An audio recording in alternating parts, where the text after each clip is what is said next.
Good evening, ladies and gentlemen, and welcome to another Tasteful Pairing, a show where I mush together two things that I think complement each other. But tonight is no simple mushing. We'll craft an aesthetic and atmospheric pairing using a few tweaks that even the most inexperienced Doom modder will be able to apply easily. I'll explain our mods, then how to set it up, give some recommended tweaks, and finally review the desired result. Our first item is the heir to a heavyweight of the Doom modding scene. First, there came Brutality, a mod that exposed the wider gaming world to the insane things being done to Doom. It became so ubiquitous, it was practically Babby's first Doom mod, similarly to what the Mario games have become for wholesome 2D platforming. It inspired many spin-offs in the modding scene, particularly Project Brutality, which in turn helped inspire the gameplay of the Bethesda new Doom games. The mod we're using tonight, Project Brutality Alpha, is the incest child of everything that came before it, the 2x pimpy 3x bape of Doom mods. A lot of fat has been cut from older versions, fewer bare hand combos, more of a focus on using firearms to get enemies on low health and then quick melee to finish them, just like the new Dooms. It keeps its amazingly customizable progression and spawning systems, its fantastically fun arsenal, and the gloriously violent combat and gore. Before we get to the main event, I'll recommend some tweaks to Project Brutality's options alongside those of GZDoom itself.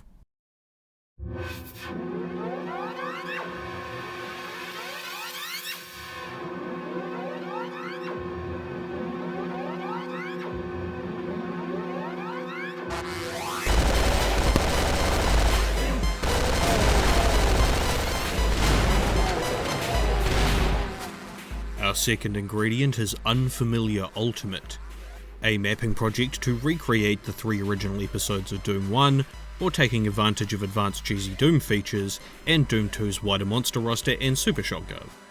While it does use those old tropes of monster closets and sudden teleports, it does generally make them less punishing or more telegraphed. The levels are very pretty to look at, the combat encounters are more than survivable, and the ammunition balance feels solid. I would definitely prefer to play Unfamiliar Ultimate over the original levels if given the choice. Now, for our preparation. I'm using ZDL3222 as my loader, GZDoom 4122 as the source port, Doom2.wat as the base, and Unfamiliar and PB Alpha in that order. I briefly tested this pairing out on FreeDoom Phase 2. It seems to function perfectly fine. There are just some slight texture differences that might add to the weirdness for Doom veterans. For set aesthetic, these are the options you should change from GZDoom defaults, and you can find everything easily by using the options search function. Truly tasteful individuals may even kick their final output resolution scaling down to something like 640 by 360 to get a nice crunchy low-res look. I'm not sure how well it'll actually show up in the video.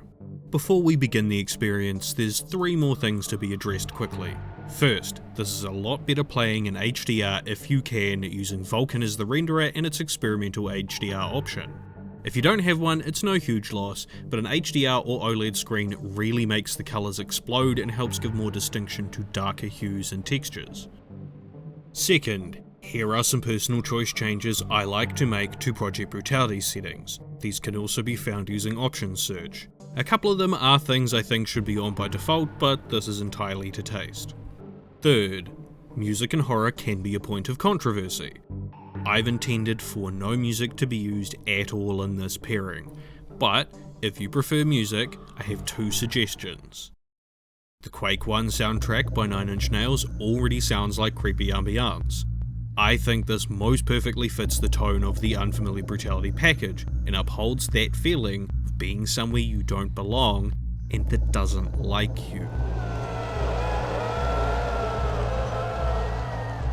Alternatively, the MIDI version of Proteus's soundtrack appeals more to the action side of Unfamiliar Brutality, but is still deep and grungy. I very heavily recommend using Arachno as the sound font for general MIDI listening. And this quick comparison of Emeralds, the 6th track from the Proteus OST, should show you exactly why.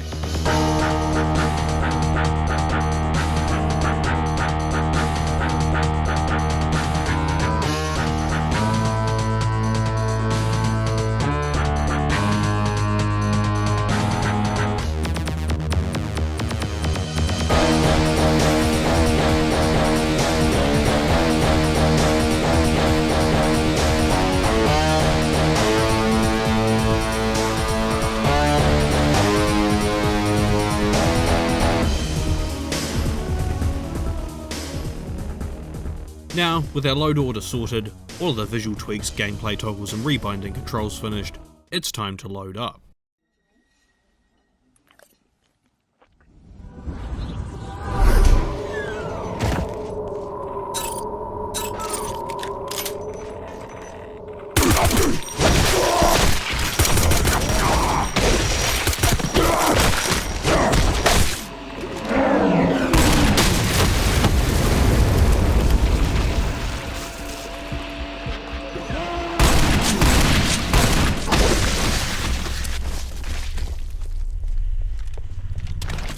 This is what I wish Doom 3 had been. Doom 64 was already a step into something darker and more serious, but this world of bright colours, dark mazes and violent gameplay turns Doom into something uncomfortable and unhinged. Playing Unfamiliar and PB Alpha creates a sort of horror action journey. You explore a discomforting world that evolves to become more gross and disturbing the deeper you go. Episode 1's sparking computer banks and nukage pools eventually give way to the howls of souls and rivers of lava or blue fire. I love the subversion that happens while playing this pairing too. Your character controls amazingly responsively and you are undoubtedly insanely powerful, but the environments are so alien and the monsters are pretty much as deadly as yourself, so you never get to become comfortable and bored. The closest thing to a moment of respite is spamming quick melee on a crowd of enemies marked with one-hit kill brackets, but within a couple of seconds that's over and you're back to being a vulnerable glass cannon surviving only on paranoia and reflexes. I recommended no music while playing because it helps ground the experience and make it feel like an immersive journey. The level exits and entrances are mostly contiguous. I've edited out the results screen here. And even on default settings, Project Brutality's dynamic difficulty helps ramp things up as you go. Map 7 and Map 8 of a given episode will almost guarantee cool alternate weapons like the revolver and the quad shotgun, just in time for a big blowout battle. Using these tools to paint every possible surface with blood and gore and scorch marks means even if you're backtracking or lost, which will probably happen a lot, there's always something to look at and feel happy about having caused, like how your flashlight and the blue lamps interact on imp spikes, or how you couldn't find the switch to progress for 2 minutes because it was smeared in brains. Unfamiliar Brutality is not a completely perfect experience. Sometimes enemy death sounds can be stuck repeating, you'll make misleading pain noises if you're hit when doing a fatality on someone, and obviously half the aesthetic is me leaning into bugs from the palette and lighting, but none of the bugs I've seen are detrimental to gameplay. Also, the latter parts of episode 3 do descend into long-range sniping and huge mindless mobs of enemies. It doesn't quite become slaughter map tier, but these fights can feel a bit tedious compared to the earlier reverse horror gameplay where fights generally feel like puzzles or like natural encounters in the levels. If you enjoy games that combine action and bright surreal visuals with a horrifying sense of unease and foreboding, I'm thinking things like the first 2 Diablo games or the Marathon series, this pairing is probably for you. It takes a couple of minutes of time investment to get the aesthetic in place. Even if you don't do that, it's easy to get the mods working, and Doom 2 tends to go for cheap if you don't want to take the chance on FreeDoom Phase 2. Links for everything in the description.